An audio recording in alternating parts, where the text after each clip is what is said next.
Hey, conference committee. This is Laura Fangman from Knoxville, Tennessee.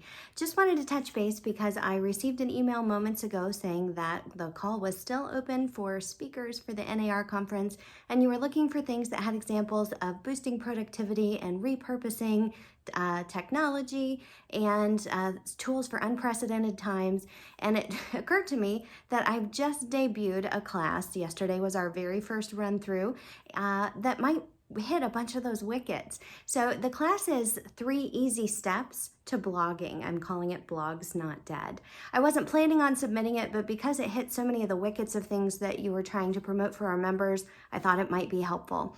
Blogging is one of the things that had a heyday, kind of fell out of favor, and is now seeing an opportunity for a comeback, much in the way that direct mail and print pieces were once the most popular way to advertise real estate, kind of fell by the wayside with the introduction of electronic options, and then came back because now the mailboxes aren't quite as full, so there's not quite as much competition for your marketing postcards. In that same way, blogging can be incredibly helpful, and it can also help tremendously bring in the SEO that our members will need to get the attention of consumers. They want to be the local experts, and blogging can be a fantastic way to make that happen.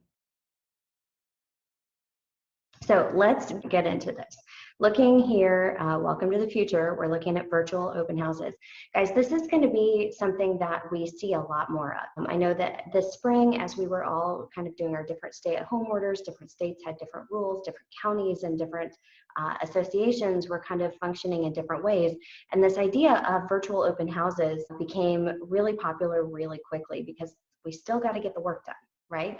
So with that in mind, I know that there are folks who were really overwhelmed by what we were working on and by what those new options were. If you were here for Elizabeth Mendenhall when she did our Think Tank Thursday, and she was describing how she reached out to agents in her brokerage just to see how they were holding up, did they need anything from her, and she found several agents who were like, peace out, I'm done, right? Taking that retirement, I'm not doing this anymore, because there were so many folks who didn't want to learn how to do the extra pieces of technology. Like, they've had it, and they would rather go ahead and retire and not work in real estate anymore than push the record button on their iPhone. To each their own. It's totally okay however it is that you'd like to run about it, but ultimately, it's really not terribly complicated. So I wanted to make sure that you had just kind of an overview of what this looks like, and then we're going to run through and we'll take a look at the listing that I'm in now. You guys already know me, so we don't need those slides. Okay, so obviously a lot has been thrown at you over the last couple of months, and really the open houses are something you're already doing. For the most part, most of us are running open houses.